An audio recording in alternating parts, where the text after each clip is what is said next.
दोस्तों नमस्कार। स्वागत है आप सभी का हमारे चैनल में जिसका नाम है द पीसीएस पॉइंट। तो दोस्तों आज हम लोग बात करेंगे आरक्षण के मुद्दे पे। ये इसलिए क्योंकि मैंने देखा लोग भी काफ़ी कन्फ्यूजन है कि इंदिरा साहनी मामला कब आ जाता है, फिर कैसे लोग जो है 76% 77% लागू कर दिए जाते हैं, कोर्ट क्यों चुप है। फिर जब से ईडब्ल्यूएस वाला फैसला आया कि 10% आरक्षण लागू कर दिया गया, तो अब जो है इंदिरा साहनी मामला का फैसला रिवर्ट कर दिया गया, अब तो हर राज्य में वैलिड हो जाएगा। दोस्त काफ़ी कन्फ्यूजन क्रिएट किया गया है। और कन्फ्यूजन इसमें इसलिए भी क्रिएट है दोस्त कि कुछ पॉलिटिकल पार्टियां वो अपने वोट बैंक साधने के लिए जो है ये ऊट पटांग चीज़ें कर रही हैं। अभी हम समझेंगे उसको कैसे ऊट पटांग कर रही हैं, क्या इसमें पेच फंस रहा है। और मैंने देखा काफ़ी लोग मेरे जानकारी में काफ़ी लोग हैं जो मतलब बहुत कन्फ्यूजन में हैं।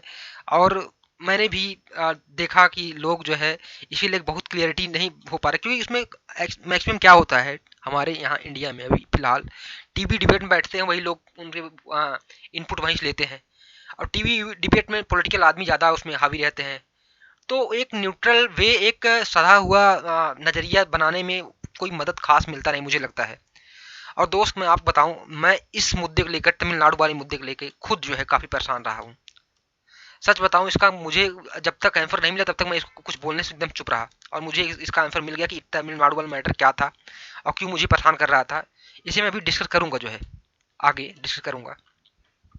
तो और दोस्त मैं एक बात और क्लियर कर दे रहा हूँ, मैं कोई बेवजह आंकड़ों पचड़ों नहीं पढ़ना चाह रहा। एकदम टू दी पॉइंट बात करूंगा। अगर मैं इसका इतिहास से लेकर चलूँ जो है, तो 1982 18 से 82 में हंटर कमीशन बना था, फिर उसमें आरक्षण व्यवस्था की गई। फिर ज्योतिबा 1942 में ज्योतिबा बाई खुले फुले के नेतृत्व में गांधी जी ने कुछ कमेटी बैठाई थी। दोस्तों वो सब बहुत आंकड़ा बहुत लंबा चला जाएगा, बेवजह उसका मतलब नहीं है। हम आज़ादी के बाद से सीधे बात करेंगे, ठीक है। और छत्तीसगढ़ मतलब आज़ादी के बाद ही बात करेंगे तो बेहतर है। बेवजह अब उसमें जाऊंगे तो बहुत सारी रिपोर्टें आई हैं, फिर मूडी मैन रिपोर्ट क्या कहती है, तब बहुत तरह की चोचलेबाजी हो जाएगी दोस्त। लेकिन उन सब कोई फायदा नहीं है, बेवजह वीडियो लंबा करना हमारा कोई इशू नहीं है, ठीक है। और मैं ये भी नहीं बताऊंगा छत्तीसगढ़ में ओबीसी कितना है, एसटी कितना है, एससी कितना है, ये सब कुछ नहीं। बेवजह आंकड़ों मुझाने कोई मतलब नहीं है, एकदम डायरेक्ट टू दी पॉइंट हम बात करेंगे, ठीक है। ताकि कंसेप्ट क्लियर हो सके, चीज़ें के एक नज़रिया बन सके। आपको देखना होगा तो जाकर आप साइड देख सकते हैं कि ओबीसी कितना है, एसटी एससी कितना है, फिर ये सब देख सकते हैं आप, जो है बेवजह उसमें उलझने की जरूरत नहीं है, ठीक है। अब हम बात करते हैं सीधे कि छत्तीसगढ़ में फिलहाल जो है, छत्तीसगढ़ में 76%, झारखंड में अभी हाल ही में जो है 77% कर दिया गया है, और मध्य प्रदेश में जो कोर्ट केस चली रहा है 73% कर दिया गया था, ठीक है। तो झारखंड वाला मैटर तो ये है, 9th शेड्यूल जानने की बात की यही है, 1932 खतियान में लागू हो रहा है यहाँ पर। इनका तो अलग मैटर है झारखंड का, अभी लागू नहीं हुआ है। लेकिन छत्तीसगढ़ में, मध्य प्रदेश में लागू कर दिया गया, जो कोर्ट में केस चल रहा है। छत्तीसगढ़ में भी लागू किया गया है 76%, ठीक है। तो ये सब क्यों कर रहे हैं, और छत्तीसगढ़ में अभी किया गया है। छत्तीसगढ़ में इसके पहले अभी मैं देखूंगा 1912 में, सॉरी 2012 में एक बार लागू किया गया था, तो उसको खारिज कर दिया कोर्ट ने, ठीक है दोस्त। अब बात करते हैं हम, पहले शुरुआत से शुरू से बात करते हैं। ईडब्ल्यूएस मैटर थे दोस्तों, सारा मुद्दा हुआ ईडब्ल्यूएस जब अभी आया नहीं इसका, जो है कि आप इंदिरा साहनी मामले में कहा गया था जब कि 52% 50% ज़्यादा आरक्षण नहीं होगा, ठीक है। लेकिन ईडब्ल्यूएस मामले में जो है ये तूल पकड़ा 50% ज़्यादा आरक्षण, 60% मतलब कि लगभग हो गया है, 60% आरक्षण हो गया है। तो लोग अब पॉलिटिकल पार्टी ये कह रही है कि ये बैरियर टूट गया है। अब दोस्त यहाँ एकदम आप सतर्क होने की जरूरत है आपको।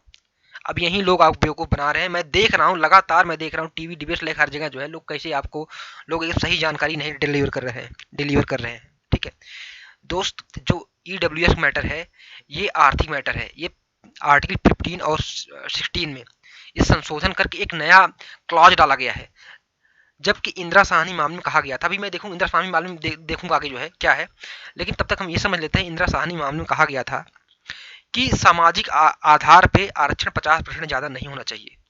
तो सामाजिक आधार को बिल्कुल टच किया गया नहीं गया है, सिर्फ हम आर्थिक आधार पे ही जो ईडब्ल्यूएस दिया गया है उसमें 10% बढ़ाया गया है। तो ये हमें समझने की जरूरत है कि ये जो हमें बताया जाता है कि ये अब बैरियर टूट गया है, दोस्त कोई बैरियर नहीं टूटा है। अब ये लोग जो बनाए हैं छत्तीसगढ़ 76, ये जो है झारखंड में 77, ये सब ये कैसे अभी लागू होगा उसको मैं देख, उसको इसके टेक्निकल पॉइंट हम आएंगे अभी, जो है ठीक है, लागू हो पाएगा नहीं लागू हो पाएगा। लेकिन अभी मैं जस्ट इतना क्लियर करना चाह रहा हूँ कि दोस्त जो कहीं अगर बोले आपको ना कि अब जो है हमें छूट मिल गई है, 50% ज़्यादा ST SC OBC का आरक्षण बढ़ सकता है, 76% वो नहीं होगा दोस्त। 50% ज़्यादा क्लॉज नहीं होगा, नहीं होगा, नहीं होगा। इतना पहले क्लियर करिए।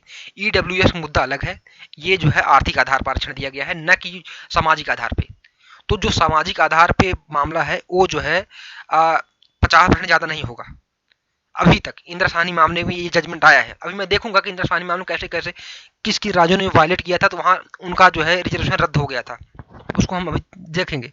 तो पहली चीज हम यहाँ तक इस स्लाइड में हम इतना तक पहुँच पा रहे हैं कि जो EWS का मामला था ये दोस्त आर्थिक आधार पे था। ये जो है कहीं से भी इंदिरा साहनी मामले को जो 1992 में आया था वो कहीं वायलेट नहीं करता है, ठीक है। अब जो है ये जो झारखंड, ये छत्तीसगढ़, मध्य प्रदेश में जो लागू किया गया है, ये लोग इंदिरा साहनी केस को वायलेट कर रहे हैं। और अब आगे देखते हैं, अभी और क्लियर पिक्चर क्लियर होगी दोस्त, ठीक है। चलिए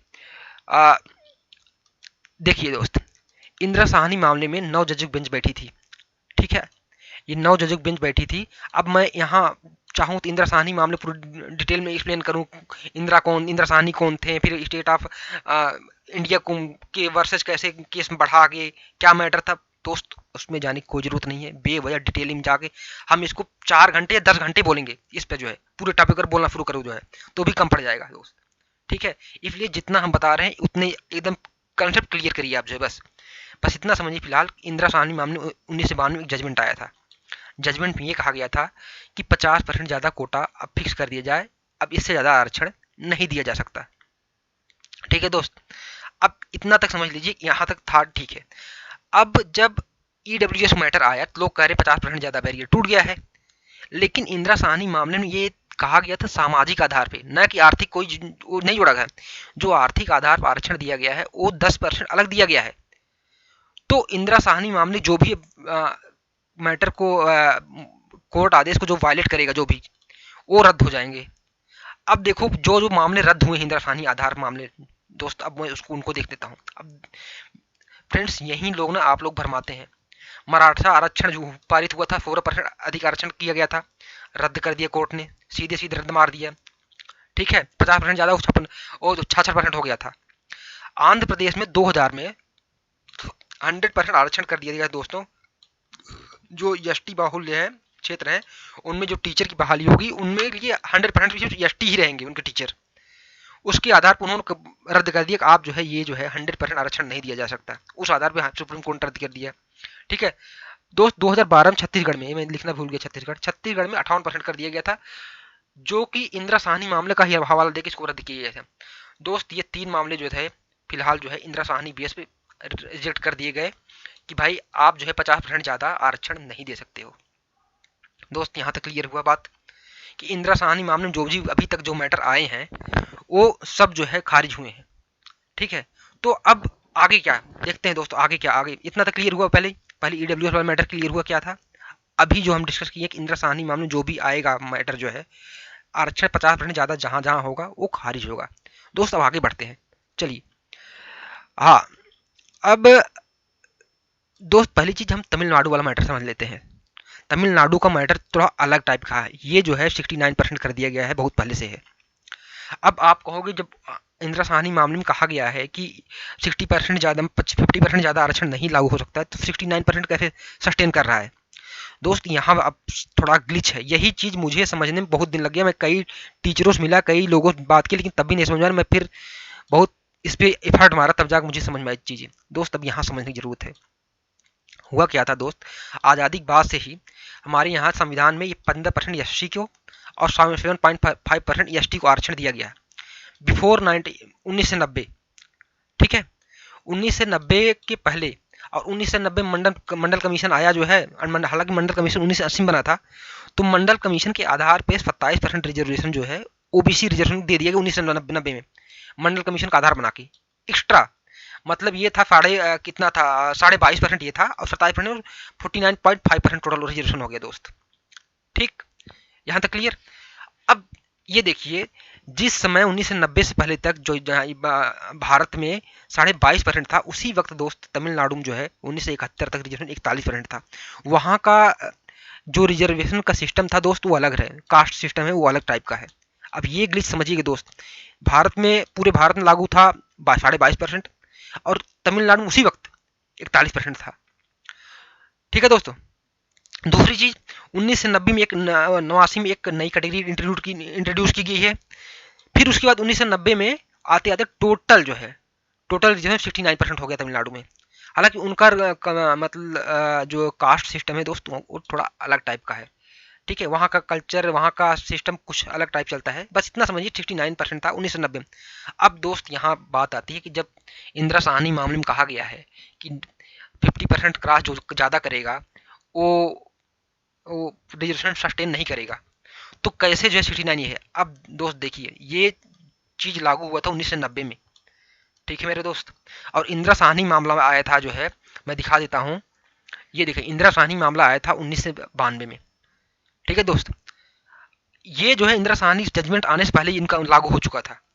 अब जब लागू हो चुका था तो अब इसको अब कैसे खारिज किया गया जाए, ये तो पहले से लागू हुआ है। तो अब जो भी मैटर आएगा इंदिरा साहनी 1992 पहले, वो सब खारिज हो जाएंगे।